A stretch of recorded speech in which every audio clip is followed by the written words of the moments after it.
देख रहे हैं जीके न्यूज।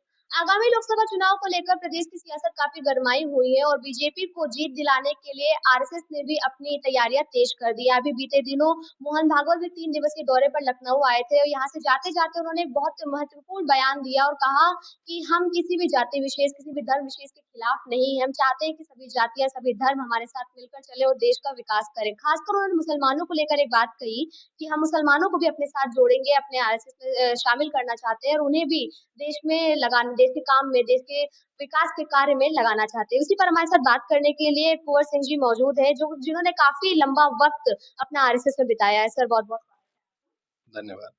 सर, आपने एक लंबा वक्त आरएसएस में बिताया है, तो मोहन भागवत ने जो भी चीजें अभी कही हैं मुसलमानों को लेकर, जाति विशेष को लेकर, तो आपको क्या लगता है कि मोहन भागवत जी ने जो कहा है वो आरएसएस करेगा या फिर वो सिर्फ कहने की बात है? बिल्कुल नहीं करेगा। सर, क्यों? मतलब आपने इतना समय बिताया फिर भी आप कह रहे हैं कि आरएसएस नहीं करेगा। देखिए, पिछड़े दलितों को और अल्पसंख्यकों को जितना खतरा किसी वायरस से नहीं था, कोरोना से इतना खतरा नहीं था, उससे ज्यादा खतरनाक उनके लिए आरएसएस है। जब जब पिछड़े दलितों के हक अधिकार की बात आएगी, तब आरएसएस अड़ंगा लगाएगा। जब जब पिछड़े दलितों के हक अधिकार के लिए मांग उठाएंगे, तब तब आरएसएस ये दबाएगा। जब अल्पसंख्यक समाज सम्मान के साथ जीना चाहेगा, तब तब आरएसएस के लोग वहां पर आकर अड़ंगा लगाएंगे, उनके बात को दबाने का प्रयास करेंगे। और ये इनका इतिहास है।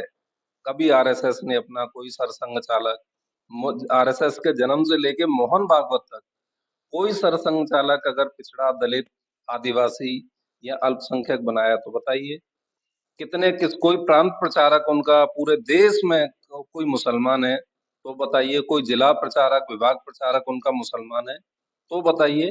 तो जब उनके संगठन में ही स्थान नहीं है, तो वो किस आधार पर कह रहे हैं कि भाई हम आपको सम्मान देंगे, हक देंगे, अधिकार देंगे? तो ये तो झूठी बातें हैं, केवल गुमराह करने की बात है। सर, आपने एक लंबा समय आरएसएस में बिताया और आप भी ओबीसी समाज से बिलोंग करते हैं, तो क्या आरएसएस में आपको वो जगह, वो स्थान मिला जो मिलना चाहिए आपका कार्यकर्ता होने के नाते? देखिए, आरएसएस में अगर मैं नहीं रहा होता तो कभी आरएसएस को समझ नहीं पाता। आरएसएस में रह के ही मैं आरएसएस को समझ पाया कि वास्तव में इनका भारत, हिंदू धर्म, हिंदू संस्कृति, इनसे कोई लेना देना नहीं है। ये पिछड़ों के, दलितों के जो मान सम्मान और अधिकार की बात करते हैं, सरसंघ चालक का बयान कुछ होता है और पूरे की पूरे आरएसएस की जो लॉबी होती है, वो आरक्षण का विरोध करती है।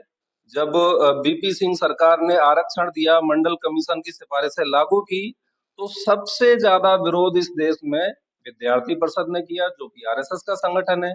आरएसएस के जितने भी वरिष्ठ प्रचारक थे उस समय के, सबने विरोध किया।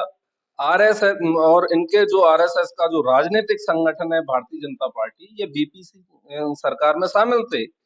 और पिछड़ों को आरक्षण मिलने के बाद इन्होंने उस सरकार से समर्थन वापस ले लिया। बीपी सिंह जी की सरकार गिर गई। हालांकि आरक्षण वो लागू कर गए थे अपने रहते, लेकिन वो सरकार इन लोगों ने गिरा दी और पूरे देश में इन्होंने एक बड़ा आंदोलन चलाया। लाल कृष्ण अडवाणी ने आरक्षण के विरोध में पूरे देश में रथ यात्रा निकाली। तो ये इनका चरित्र है। इनके चरित्र को देखते हुए, इनके इतिहास को देखते हुए मैंने बहुत कोशिश की आरएसएस में। मैं लगभग 22 साल काम किया। मैंने बहुत कोशिश की है जानने की कि आजादी के आंदोलन में आरएसएस का क्या योगदान है, लेकिन ये कभी इस पर कोई बात नहीं करते, क्योंकि योगदान है ही नहीं। इनका जो इतिहास है वो अंग्रेजों की चापलूसी का, अंग्रेजों की गुलामी का और भारत के साथ गद्दारी का इतिहास रहा है। अगर आरएसएस ने कोई राष्ट्रीय आंदोलन किया हो तो बताइए, कभी आपने कोई देखा हो तो बताइए। गॉडसे आरएसएस से प्रेरित था। गॉडसे ने महात्मा गांधी जी की हत्या की। अगर गॉडसे बहुत बड़ा राष्ट्रवादी था तो उसने किसी अंग्रेज अधिकारी को क्यों नहीं मारा? कोई बड़ा आंदोलन अंग्रेजों के खिलाफ क्यों नहीं किया? आरएसएस के साथ मिलकर कोई बड़ा आंदोलन क्यों नहीं किया? तो ये इनका चरित्र है। इसको देखते हुए मैंने आरएसएस को छोड़ने का फैसला किया। सर, ऐसा पता चला है कि आप बीजेपी में भी रहे हैं और जब आरएसएस और बीजेपी की बात चलती है तो कहा जाता है कि आरएसएस जो है वो बीजेपी को आगे बढ़ाने के लिए एक उनका ही संगठन है, लेकिन आरएसएस इस बात से मुकरता है। इसमें कितनी सच्चाई आपने एक शक्तिमान सीरियल देखा होगा, तो शक्तिमान में जो गंगाधर है वही शक्तिमान है और शक्तिमान है वही गंगाधर है। इनके एक आरएसएस के बड़े प्रचारक थे रामलाल।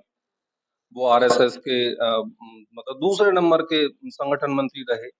उसके बाद वो बीजेपी के नेता हो गए और बाद में फिर वो आरएसएस में चले गए। इनके एक सुनील बंसल, वो पहले विद्यार्थी परिषद में थे, आरएसएस का संगठन है, आज कल वो बीजेपी का काम संभाल रहे हैं।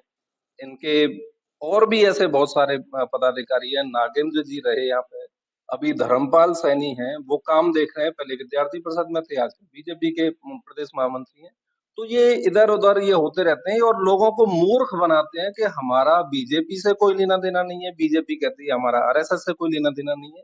ये जनता को मूर्ख बनाने वाली बात है, लेकिन जनता भी अब इन चीजों को मानने लगी है और जानने लगी है कि आरएसएस और बीजेपी दोनों एक ही है और इनका एक ही काम है, हिंदू मुसलमान को लड़ाना, दंगे भड़काना, नफरत की राजनीति करना, और जिससे कि जनता अब आजिज भी आ रही है।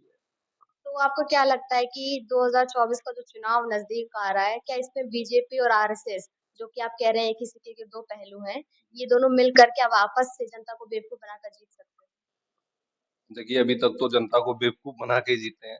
इन्होंने कहा था कि हम 15 लाख देंगे, इन्होंने कहा था कि हम एक के बदले 10 साल लेके आएंगे, इन्होंने कहा था कि हम मेट ये बुलेट ट्रेन चला देंगे, इन्होंने कहा था कि हम किसानों की आय दुगनी कर देंगे, ऐसे बहुत सारे, महंगाई कम कर देंगे, 2 करोड़ रोजगार प्रति वर्ष देंगे, लेकिन एक भी वादे पर ये लोग खरे नहीं उतरे। और हिंदू मुसलमान की राजनीति करके मैं तो ईश्वर से कामना करता हूँ कि कहीं दोबारा से कोई पुलवामा जैसी कोई बड़ी घटना ना हो जाए। क्योंकि एक धौलपुर के एक जो पुलवामा में शहीद हुए सैनिक के पिता दशरथ ने भारतीय जनता पार्टी की सरकार पर आरोप लगाया है कि पुलवामा हमला सरकार की योजना से हुआ। तो मैं ईश्वर से कामना करता हूँ कि ऐसी घटना कहीं दोबारा ना हो जाए, जिसका ये लाभ लेने का प्रयास करें। तो ये थे हमारे साथ कुंवर सिंह जी, जिनका कहना है कि आरएसएस जो बोलती है और जो करती है उसमें जमीन आसमान का फर्क होता है। और मोहन भागवत ने जो भी बयान दिया है, जिस भी तरीके का बयान दिया है, और जो वो कह रहे हैं कि हम सभी को साथ लेकर चलेंगे, जब वो अपने ही संगठन में ओबीसी को, एससी एसटी समाज से आने वाले लोगों को कोई स्थान नहीं दे पा रहे हैं, तो वो देश में भी किसी के साथ न्याय नहीं कर सकेंगे। कैमरा पर्सन प्रियंका के साथ मैं कीर्ति, जी के न्यूज।